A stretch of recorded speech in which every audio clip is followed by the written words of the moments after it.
Hi, it's Luke, the urban farmer. I guess I probably should have called my group and my channel Luke, the barefoot farmer, because this time of year I can't keep shoes on. So I'm going to start with the container stuff on the front porch today, because I haven't really shown you that.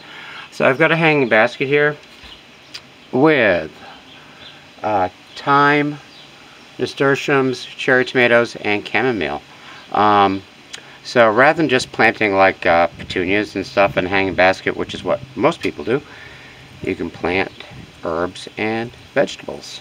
And yeah, that should do really well. We've got these giant dahlias here, which are just beautiful. Ferns, which I transplanted from the woods near here. Swiss chard, it's a little funky. I don't know what's going on with it. I may just like dig it up from here and put it directly into a garden bed instead. More ferns. We've got a tomato over here, and while we're here, just going to pinch off a couple little suckers. I can probably remove some of these lower leaves as well, because they're not really doing anything at this point, and that'll encourage more growth. So we've got a nice heirloom. I think this is what's the name of it? It's like North Carolina something. Anyway, it's an heirloom tomato. We've got some traditional geraniums. This is a heirloom pepper that I started from seed, Jimmy Nardello. It's like a hot Italian pepper. Over here, more ferns. These are the poor pickling cucumber plants that I rescued from the squirrel, rabbit, whatever attack. And we'll see. Worst case scenario, I'm going to have cucumber vines, or best case scenario, I'm going to have cucumber vines trailing all along my railing here and be able to pick pickling cucumbers right from my front steps. I've got a giant sunflower growing in a pot, another pepper in a pot. These are beans that I rescued from the pest critter varmint infestation. And we have more dahlias. We've got mint up there, English thyme over there, and radishes, which are more than ready to be harvested. So, thing with radishes, just kind of brush the dirt off. You could rinse them quickly, but I would eat them right away, you know. And you can also eat the radish greens. Perfectly edible. Chop them up, saute them just like you would spinach or something. Throw them in a salad, and I'm going to eat this one right now. A little dirt never hurt anyone, especially when you're growing organic. Good, it's got a nice little bite to it. So, then we've got the front step container garden. We'll come along. Beautiful rhododendrons in bloom. They kind of start blooming in the backyard where they get more sun and work around the house and end up out here in the front yard as far as their bloom schedule.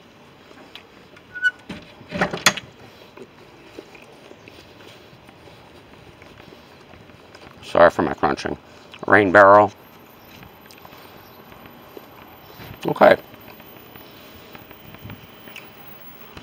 Potatoes are doing really well. Fantastic. They're already starting to flower, but, you know, still way early. I might even be able to get a second crop of potatoes and harvest these as new potatoes, maybe. We'll see how it goes. Got a nice big container here full of lettuce. Got some onion sets that have not been planted into the ground yet. Beans that I planted in a container, which I'm glad I did because they never got attacked. Little baby fingerling carrots that I started from seed, obviously. And they're like a small carrot. They're like a little petite carrot, like the size of a finger. Hence the name fingerling. Peppers in pots that are starting to bloom. More salads in pots, peppers in pots, peppers in pots. These are daikon radishes, which are gigantic. They're blooming. They're bolting. So I'm assuming it's harvest time. And I recently watered this container, so they should come up fairly easily. And it's a pretty small radish. I mean, daikon radishes usually are like this, grow the size of like a giant carrot. These are small. It was an experiment. I may do some in ground, but these are great for making doa choa, which is a Vietnamese pickles. You make them with carrots. It's kind of like a sweet and spicy pickle. And I'll have a recipe for those in a future video. These are an heirloom carrot that were grown by indigenous people in the upper Midwest and in Canada. And I planted these April 14th. I don't remember the name, but they're kind of like a, when they're harvested, they're going to look more like a turnip maybe than a traditional carrot. They're going to be kind of like fat and round. So I'm just going to let these go for a good long time and see how big they can get. But flowers, these are, believe it or not, grown from leftover food scraps. So last fall, I guess, or maybe even summer, I bought some scallions, otherwise known as green onions, at the supermarket for a salad or something. And when you get to the end, there's like that little white bulb part, which you usually don't eat. You usually just eat the greens, chop them up in a salad or whatever. And so I just kind of stuck those in the ground, and you know, immediately they started regrowing, and I was able to continue to harvest green onions up until the frost. The crazy things overwintered, and now I've got these giant like onion scapes or something, which I have to kind of figure out something to do with them. Tomatoes are doing really well. We finally got some nice hot weather here, so these should grow real fast. And I kind of usually prune them to kind of like a single stem for the most part, so that it aren't overly bushy and they produce an abundant amount of fruit.